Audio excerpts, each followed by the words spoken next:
Donc, bonjour Monsieur Ploncard-Dassac. Vincent, bonjour. Parlez bien fort. Imposez-vous. Donc on va commencer avec la première question. Jean-Jacques Bourdin, RMC et BFM TV ont reçu le 6 mars dernier une mise en demeure du CSA suite à l'interview de Roland Dumas par Jean-Jacques Bourdin. Bourdin avait moqué l'hystérie de Manuel Valls, dénonçant la veille l'islamo-fasciste, et avait posé la question à Roland Dumas. Vous pensez qu'il est sous influence juive en parlant de Manuel Valls? Et probablement, répondit Dumas, je peux le penser, pourquoi ne pas le dire puisque c'est une réalité, entraînant le déchaînement qui s'ensuivit. Votre analyse? Bien, pour une fois, un homme politique dit ce qu'il pense. Quelque peu politiquement incorrect. Et c'est ce qu'on lui reproche d'ailleurs. Mais il a dit une vérité, puisque c'est même Manuel Valls lui-même qui revendique son penchant pour Israël, etc. Je suis indéfectiblement lié à l'État d'Israël. Alors ça peut se comprendre de deux façons. Soit du fait de son mariage avec la pianiste Anne Gavrois, qui est juive, soit parce qu'on sait qu'il est d'origine juive. Lui-même, Manuel Valls. Voilà, donc chapeau tout de même à Roland Dumas, qui évidemment n'est pas des nôtres, mais qui est un homme qui montre qu'il a encore une certaine liberté d'esprit. C'est à saluer. Sur Europe 1, iTélé et Le Monde, Manuel Valls, obsédé par la montée du Front National, n'a trouvé comme argument que de prédire que le FN allait fracasser la France. Que répondriez-vous à cela? Je changerai simplement le mot. C'est pas la France, c'est la République. C'est ce que je souhaite. Que vous inspirent les attaques de Michel Onfray contre Manuel Valls? Alors c'est intéressant. C'est intéressant parce qu'on voit que dernièrement, un certain nombre de philosophes du système, socialistes pour la plupart d'ailleurs, commencent à rouer dans les brancards. Et bon, Michel Onfray incontestablement en fait partie. Et si on analyse la chose, en fait, on peut dire que ce sont de grands naïfs. Bon, enfin, version optimiste de la chose.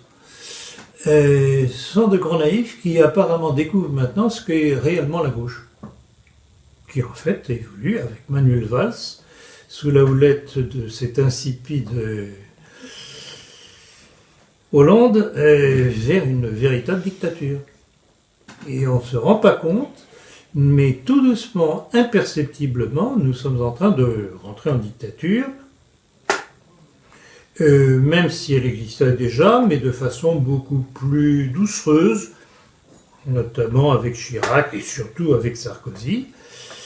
Et d'ailleurs, c'est pour ça que à l'époque, j'avais fait plutôt voter pour Hollande plutôt que Sarkozy, parce que je préfère les gens qui s'affichent sous leur vrai visage, plutôt que ceux qui font passer leurs mauvaises idées et leur petite dictature subrepticement à petite dose homéopathique. Parce qu'évidemment, la dose homéopathique passe mieux que le truc brutal. Voilà, et ben, on y est aujourd'hui. Et ça provoque des réactions. Que dire des 10 candidats Front National aux élections départementales suspendus par Marine Le Pen? C'est la grande illusion de Marine Le Pen et de son entourage, c'est de croire qu'en se dédiabolisant, croit-il, ils vont se faire accepter. Ils ne se feront jamais accepter. Parce que dans ce qu'ils disent encore, il y a beaucoup de bonnes choses, et c'est ce qui dérange le système. Et le système, c'est-à-dire ce qu'il y a derrière le système. Alors, petite remarque quand même à l'attention de ceux qui se sont fait éjecter. Taisez-vous.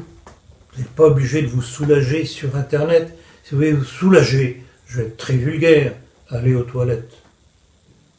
Hein? Ça ne sert à rien de vous soulager sur Internet qu'à vous faire repérer. Si, justement, face à la dictature qui de plus en plus devient patente, il faut la boucler, travailler silencieusement. Ce qu'apparemment ils n'ont pas compris, pas plus que Marine Le Pen d'ailleurs, qui croit qu'en les mettant dehors, elle va se faire accepter. Mais non, elle ne se fera pas accepter. Elle finira par le découvrir.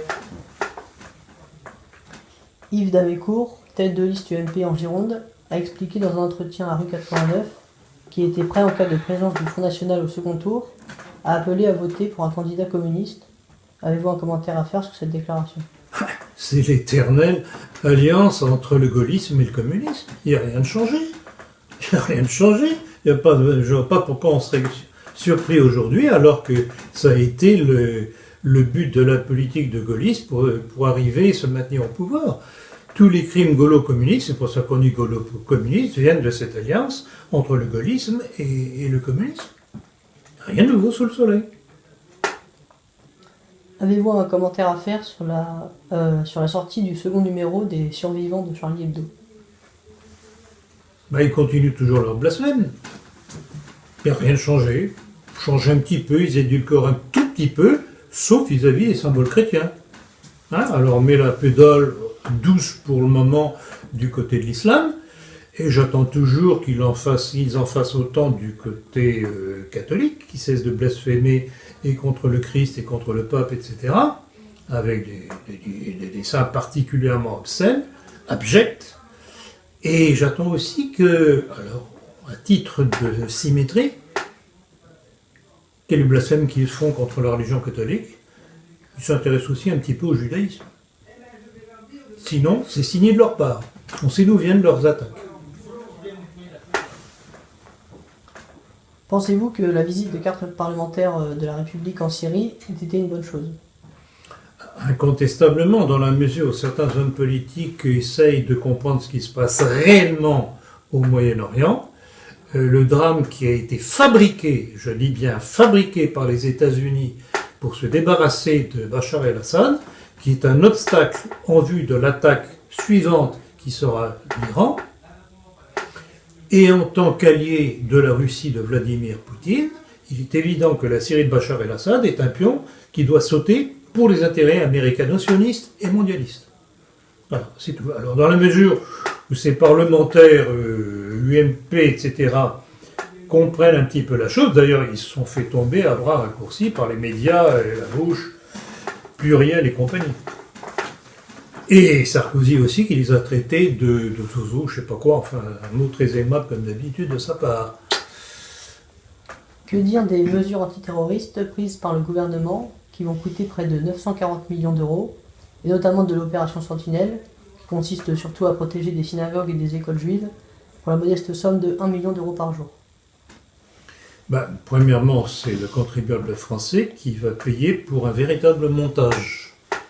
Parce que on sait très bien, et je l'ai démontré dans notre lettre d'information, la politique à l'époque, aux différentes époques, des différents types de montages qu'ils nous ont fait avec les pseudo-attentats, etc., que ce soit de l'affaire Mera jusqu'à l'affaire de Charlie Hebdo, l'hypercacher et compagnie, il y en a d'autres que j'oublie, bien entendu, et bien entendu, n'oublions pas le 11 septembre, tout ça, ce sont des montages. Quand on aligne les faits tels qu'ils nous ont été rapportés, il y a des impossibilités. Alors, qui dit impossibilité veut dire mensonge. Alors, on nous fait payer très cher une politique de mensonge pour justifier une politique. Et toute l'ambiguïté de leur démarche, c'est à la fois de nous imposer une immigration de plus en plus massive, qui apparemment est porteur de criminalité, puisque c'est l'islam quand même. Donc à la fois, on nous oblige à accepter cette immigration, et en même temps, on voudrait nous faire nous indigner devant cet islam, mais qu'eux-mêmes ont fabriqué. Commencer par les Américains. C'est vraiment d'une duplicité, d'une perversité intellectuelle, mais extraordinaire. Et nous payons pour ça, avec les chiffres que vous avez donnés, qui sont tout à fait exacts, je confirme. Voilà. Eh bien, toute la politique française, c'est ça. Les Français sont trompés jour après jour en vue d'une politique qui vise à nous submerger par l'immigration. Alors, ils font cette petite divergence pour donner l'impression aux Français qu'ils sont défendus par le pouvoir, alors que le pouvoir fait tout pour nous soumettre, sous le nombre. À la demande du président de la République, le Parti socialiste vient de publier une note sur le mouvement international conspirationniste. Doit-on craindre une restriction de la liberté sur Internet? Eh bien, je pense que je suis un petit peu visé dans l'histoire. C'est ce que j'ai dit, ce que je dis à longueur de entretiens, conférences, etc. Il est évident, et c'est ça qui est intéressant dans ce qu'ils dénoncent, dans leurs craintes, c'est qu'ils se rendent compte qu'il y a une critique qui se fait jour au travers d'Internet, puisque la grande presse nous est évidemment interdite, qu'elle dit ce que les maîtres du pouvoir leur disent de dire, mais il y a un contre-pouvoir qui se transmet au travers d'Internet, et c'est ça qui les dérange fortement. Et c'est pour ça d'ailleurs que toutes les instances juives font des pressions sur les grands moyens de diffusion Internet pour que l'on supprime, qu'on coupe tous les sujets qui peuvent dénoncer ce qui les dérange. Avez-vous un commentaire à faire sur le dîner du CRIF de cette année? Ah bah c'est de même que du temps de la Révolution française, dite française, il était de bon ton d'aller dans les réunions des salons où on diffusait les idées nouvelles, qu'il était de bon ton de rentrer en maçonnerie. De même aujourd'hui, il est de bon ton d'aller au dîner du CRIF. C'est une onction de nos hommes politiques. Ce qui montre bien à qui ils sont soumis. Pourriez-vous nous parler du général Didier Tauzin, qui a été invité le 10 mars 2015 sur TV Liberté, après avoir été reçu par Pierre Jovanovic le 25 février? Alors j'ai écouté son truc. C'est vraiment typique de la vieille baderne militaire. Ces gens-là, s'ils se décident à parler, d'abord ils le font quand ils n'ont plus aucun pouvoir, quand ils sont à la retraite. Et alors, ce qui m'a tout de même frappé dans son laïus, c'est qu'il s'est glorifié de toutes les campagnes qu'il avait faites quand il était en activité. Au Liban, en Serbie, contre les Serbes. Vous savez que la France s'est associée aux Américains pour battre la Serbie et imposer l'islam au Kosovo. Kosovo qui est la province matrice de la Serbie sur le plan national et religieux.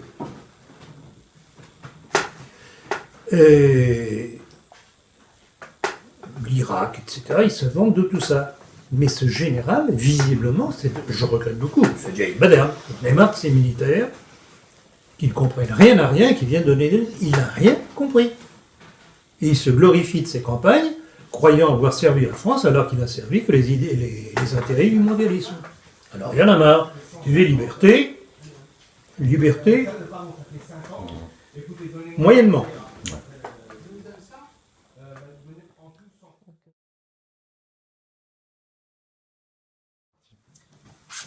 Depuis sa victoire aux législatives le 26 janvier 2015, Alexis Tsipras a-t-il fait trembler l'Union européenne?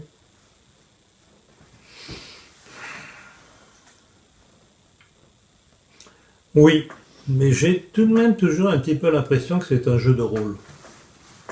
En tout cas, Tsipras, il est certain, il va jouer le double jeu, s'appuyant à la fois, enfin, monnayant du côté de l'Europe communautaire, en faisant miroiter qu'il pourrait s'allier avec la Russie, qui d'ailleurs lui tend la perche. On voit très bien Poutine, il n'y aura pas une occasion de « Ah, tu as un petit problème avec l'Europe ou avec les Américains, hop, viens mon ami, on va t'aider. » C'est action-réaction, action-réaction. J'avoue que j'aime beaucoup le jeu de Poutine. Bon, donc Tsipras, oui, on verra. Mais enfin, j'ai pas une confiance absolue, c'est le point qu'on puisse dire envers le personnage. Quels sont les résultats de la guerre menée contre l'État islamique depuis plusieurs mois? Et je ne dirais pas qu'ils sont remarquables, ou alors ce serait un contresens. Parce qu'on l'a signalé d'ailleurs dans la politique, la petite lettre d'information. Il y a tout de même une chose curieuse, c'est que dans un des numéros du Wall Street Journal, ont été publiées des cartes des zones d'influence et d'occupation de Daesh, d'État islamique. Alors, curieusement, depuis les bombardements américains contre les positions du Daesh, celui-ci, nous dit le Wall Street Journal, a triplé l'étendue de son territoire. Oh, c'est curieux ça quand même. Alors, ou bien ils ne savent pas viser, ou bien ce sont les troupes de Bachar el-Assad qui sont visées. Hein? C'est pas curieux ça? Et c'est encore une fois tout le double jeu des Américains et du mondialisme, prétendent combattre une chose qu'ils ont eux-mêmes créée. Parce que tous ces mouvements terroristes islamiques, ce sont les Américains, c'est Israël, et on sait très bien qu'Israël accueille les blessés de Daesh dans ses hôpitaux. Double jeu, on crée cet islam mortifère, et ensuite on prétend, vient nous dire, ah oui, mais on les bombarde. Et oui, mais c'est curieux parce que ils progressent. Il y a un petit problème là. Et encore une fois, on nous prend pour des imbéciles.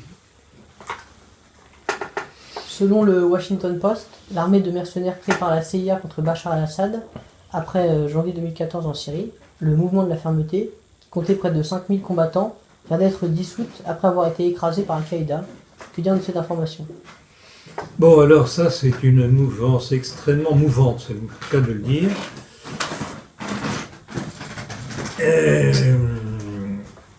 En fait, ce sont des mouvements qui sont difficilement définissables. Ils passent d'une dénomination à une autre, et en fait, on a un peu l'impression que ce sont toujours les mêmes acteurs qui changent périodiquement de nom. Moi, ça ne me fait ni chaud ni froid. Tout ce que je vois, c'est que grâce aux Américains et Israël, on a installé un désordre invraisemblable et un cauchemar mortifère pour toutes les populations de la région, et que quel que soit le nom que l'on donne, il faut absolument qu'on supprime ces individus. Et pour les supprimer, je dirais qu'à la limite, il faudrait que l'Amérique cesse d'exister et Israël avec. Pouvez-vous revenir sur l'assassinat de Boris Nemtsov et sur le battage médiatique fait autour de cet opposant à Vladimir Poutine? Ah, c'est extraordinaire. Vraiment, comment on peut monter en épingle un non-fait.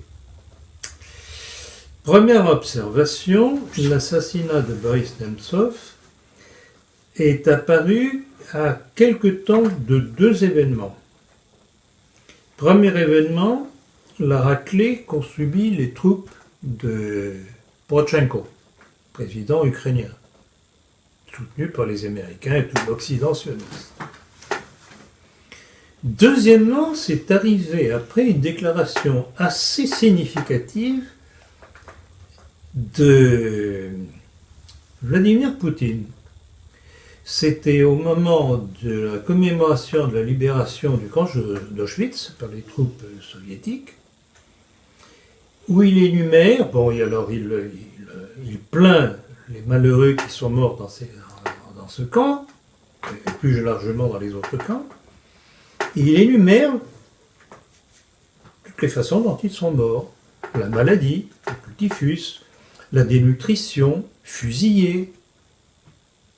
Et à aucun moment, on ne l'entend parler des chambres à gaz, ni des fours crématoires. Ah bon? Ça veut dire quoi? Ça veut dire que les Russes, les Soviétiques de l'époque, qui ont été les premiers témoins, qui ont découvert les baraquements, soi-disant baraquements, les faits,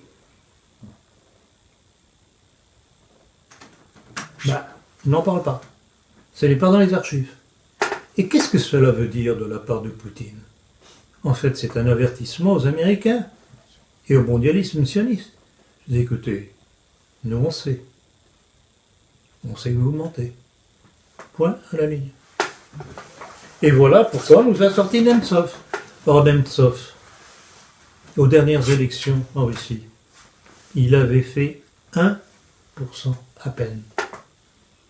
Et on va nous bassiner avec soi-disant, cette terreur pour Poutine qu'il a fait abattre.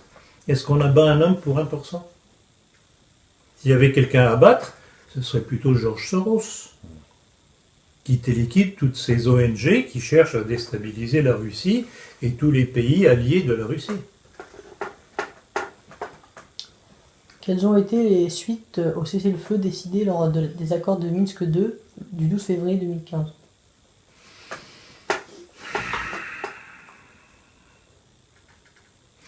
C'est curieux. C'est curieux, mais ça fait partie de cette souplesse de la politique de Poutine. De prime abord, on se dirait, bon, qu'il avait vaincu les troupes ukrainiennes dans toutes les villes où il y avait l'affrontement, que progressivement il avait grignoté le territoire, que ça descend petit à petit du côté de la Crimée. Pourquoi est-ce qu'il a décidé d'accepter ces traités alors qu'il aurait pu continuer à pousser ses alliés russophones de l'Est de l'Ukraine?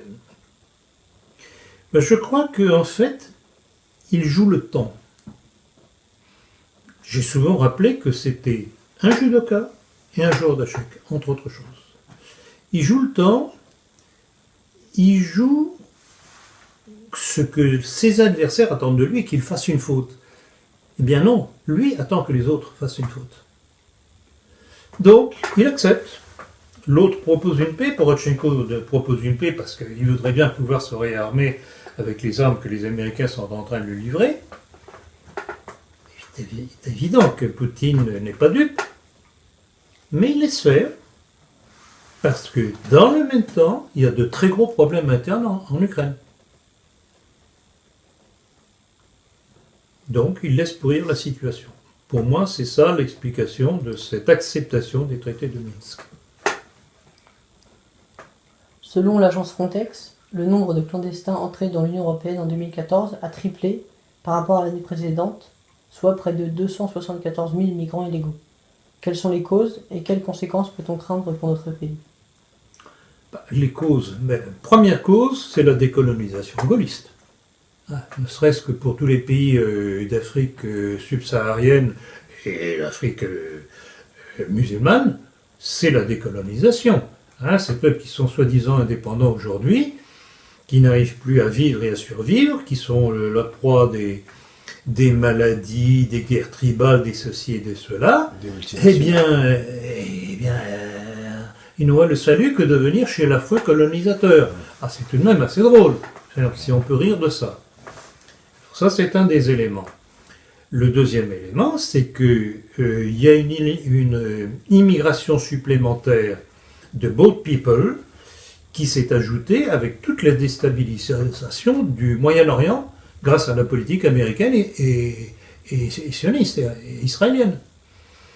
Donc l'un se rajoute à l'autre, et c'est ce qui fait, c'est cette véritable invasion que dénonçait à juste titre Raspail. Vous savez très bien ce que je pense de Raspail. Autant je respecte ce qu'il a annoncé dans le camp des Saints, autant je répudie, mais totalement et fermement, sa vision défaitiste comme quoi c'est trop tard. Il n'est jamais trop tard quand on veut se battre. Et si on veut inverser les flots, eh ben c'est migratoire, c'est pas compliqué. Il faut remettre de l'ordre et en Afrique et au Moyen-Orient. Et ça passe par la défaite des États-Unis et de son allié israélien. Et c'est pour ça que je compte sur Poutine. C'est pour ça qu'il leur fait peur, d'ailleurs. Pouvez-vous évoquer les prises de position récentes du gouvernement égyptien de Abdel Fattah al-Sisi ? Je dirais géométrie variable. Un jour, il appuie le Hamas, le lendemain, il le répudie, puis il refait ami avec. Il faut savoir que l'Égypte ne survit qu'à l'aide des subsides américains et que l'armée égyptienne est payée par l'argent américain. Ceci explique cela. Ceci dit, en son fond intérieur, je pense que s'il pouvait s'en détacher, il le ferait. Et là aussi, on verra quelle pourra être à long terme l'influence de la Russie sur l'Égypte. C'est un jeu extrêmement subtil qui est en train de se jouer actuellement, du type action-réaction, qui est terriblement dangereux, parce que dans la mesure où les Américains, et ils s'en rendent compte, sont en train de perdre la main dans le monde, ils vont peut-être essayer de jouer le gros coup, de lancer une troisième guerre mondiale sous un prétexte ou un autre. On ne sait jamais. De toute façon, les deux premières leur ont tellement servi que ça leur donne des idées. La Catalogne poursuit son projet sécessionniste. Que dire de cela et des indépendantistes séparatistes en général? C'est de toute façon le dessein mondialiste, c'est-à-dire de supprimer l'État-nation en le fragmentant en régions soi-disant autonomes, je dis bien soi-disant autonomes, qui seront beaucoup plus fragiles vis-à-vis du pouvoir mondialiste. Une nation à la limite, cohérente, veillant à ses intérêts, qui n'est pas notre cas malheureusement, peut tout de même mieux se défendre qu'une région. Et je rappellerai d'ailleurs toujours ce que j'ai cité dans mon livre Le complot mondialiste, qui n'est pas là, la déclaration du général Wesley Clark, qui est d'origine juive d'ailleurs, puisque son nom est en réalité est Kahn.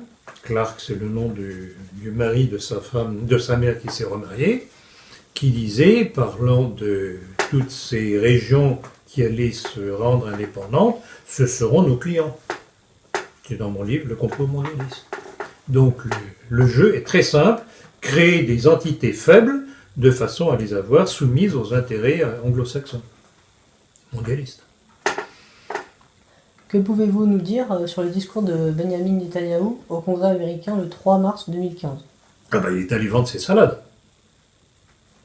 Et comme le Congrès est à majorité républicaine, c'est-à-dire entre les mains des néoconservateurs américains, alors pour ceux qui ne sauraient pas ce que sont les néoconservateurs, ce sont d'anciens trotskistes juifs qui se sont reconvertis sous l'étiquette néoconservateur pour mieux pénétrer dans la société américaine, d'où toutes les guerres du mondialisme, les deux campagnes contre l'Irak, jusqu'à aujourd'hui, toute la déstabilisation du Moyen-Orient. Eh bien, on a terminé alors. Terminé, déjà En tout cas, ce sont des questions bien précises et vraiment, ça me fait toujours plaisir de répondre à des questions claires, parce que ça permet aussi des réponses claires, je l'espère. Voilà, eh bien, merci Vincent. Eh bien, au revoir. À la prochaine. À la prochaine fois.